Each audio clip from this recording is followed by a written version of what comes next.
ಅನೈತಿಕ ಸಂಬಂಧಕ್ಕೆ ಪ್ರಿಯತಮಿಯ ಮರ್ಡರ್ ಆಗಿದೆ. ಪ್ರಿಯಕರನಿಂದಲೇ ಬರ್ಬರವಾಗಿ ಮಹಿಳೆ ಕೊಲೆಯಾಗಿದ್ದಾಳೆ. ಬೆಂಗಳೂರಿನ ಸುಬ್ರಹ್ಮಣ್ಯಪುರ ಠಾಣಾ ವ್ಯಾಪ್ತಿಯಲ್ಲಿ ನಡೆದಿರುವಂತಹ ಘಟನೆ ಇದು. 25 ವರ್ಷದ ಯಶಸ್ ಎಂಬಾತನಿಂದ 36 ವರ್ಷದ ಹರಿಣಿ ಎಂಬಾಕಿಯ ಕೊಲೆಯಾಗಿದೆ. ಪೂರ್ಣ ಪ್ರಜ್ಞಾ ಲೇಔಟ್ನ ಓಯೋ ರೂಮ್ ನಲ್ಲಿ ಮರ್ಡರ್ ಆಗಿದೆ. ಚಾಕುವಿನಿಂದ ಇರಿದು ಕೊಲೆ ಮಾಡಿದ್ದಾನೆ ಟೆಕ್ಕಿ ಯಶಸ್.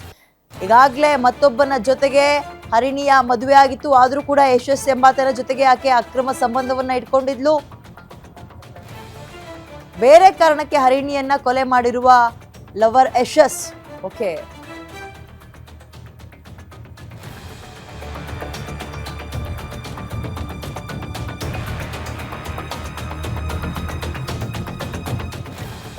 ಪ್ರಿಯಕರನಿಂದಲೇ ಬರ್ಬರವಾಗಿ ಕೊಲೆಯಾಗಿದ್ದಾಳೆ ಮಹಿಳೆ. ಈಕೆಗೆ ಆಲ್ರೆಡಿ ಮದುವೆ ಆಗಿತ್ತು. ಆದ್ರೂ ಕೂಡ ಮತ್ತೊಬ್ಬನ ಜೊತೆಗೆ ಪ್ರೀತಿಯಲ್ಲಿ ಬಿದ್ದಿದ್ಲು. ಇದೀಗ 25 ವರ್ಷದ ಯಶಸ್, 36 ವರ್ಷದ ಹರಿಣಿ. ಏಜ್ ಗ್ಯಾಪ್ ನೋಡ್ರಿ, ಅಲ್ಲಿ ಹತ್ತಿರ 9 ವರ್ಷ. ಪೂರ್ಣ ಪ್ರಜ್ಞಾ ಲೇಔಟ್ನ ಓಯೋ ರೂಮ್ ನಲ್ಲಿ ಮರ್ಡರ್ ಮಾಡಿದ್ದಾನೆ. ಕಾರಣ ಏನೇನಾಯ್ತು ಅವರಿಬ್ರು ಮಧ್ಯ ಗೊತ್ತಿಲ್ಲ. ಚಾಕುವಿನಿಂದ ಇರಿದು ಟೆಕ್ಕಿ ಯಶಸ್ ಕೊಲೆ ಮಾಡಿದ್ದಾನೆ.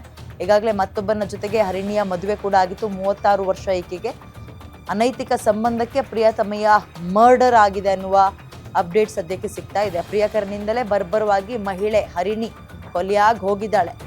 ಬೆಂಗಳೂರಿನ ಸುಬ್ರಹ್ಮಣ್ಯಪುರ ಠಾಣಾ ವ್ಯಾಪ್ತಿಯಲ್ಲಿ ನಡೆದಿರುವಂತಹ ಘಟನೆ. ಮದುವೆ ಆಗಿದ್ರು ಕೂಡ 25 ವರ್ಷದ ಯಶಸ್ ಎಂಬಾತನ ಹಿಂದೆ ಈಕೆ ಬಿದ್ದಿರ್ತಾಳೆ. ಅವರಿಬ್ಬರ ನಡುವೆ ಮತ್ತೊಬ್ರು ಯಾರಾದ್ರೂ ಎಂಟ್ರಿ ಕೊಟ್ರೆ ಏನೋ ಗೊತ್ತಿಲ್ಲ. ಈಗ ಆಕೆ ಹೆಣವಾಗಿ ಹೋಗಿದ್ದಾಳೆ. ಗಂಡನಿಗೆ ಹೆಂಡತಿ ಇಲ್ಲ. ಈಗ ಸಂಜೆ ಅವರೇನೇ ತನಿಖೆಯಲ್ಲಿ ಕಂಡು ಬಂದಿದ್ದ ಅಂಶ ಅಂದ್ರೆ ಅವರೇನೆ ಅವ್ರಿಗೆ ಚಾಕು ಚುಚ್ಚಿ ಸಾಯಿಸಿರ್ತಾರೆ ಅಂತ.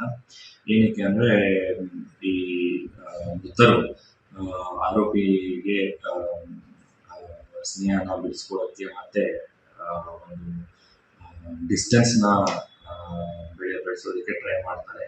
ಅದು ಆ ಕಾರಣ ಆ ವ್ಯಕ್ತಿ ಕೋಪಗೊಂಡು ನನ್ನ ದೂರ ಮಾಡ್ತಾ ಇದ್ದಾರೆ ಅಂತ ಒಂದು ಸಿಟ್ಟಿನಿಂದ ನನಗೆ ಸಿಗೋದಿಲ್ಲ ಅನ್ನೋ ಒಂದು ಇದರಿಂದ ಮೃತರ ಮೇಲೆ ಚಾಕುವಿನ ಹಲ್ಲೆ ಮಾಡ್ತಾರೆ. ಹಾಗಂತ ಇವರು ತನಿಖೆಯಲ್ಲಿ ಕಂಡು ಬಂದಿದೆ. ಹಾಗೆಯೂ ತನಿಖೆ ಮುಂದುವರೆದಿದ್ದು ಎಲ್ಲ ಸಾಕ್ಷ್ಯಾಧಾರಗಳನ್ನ ಪರಿಶೀಲಿಸಲಾಗ್ತಾ ಇದೆ.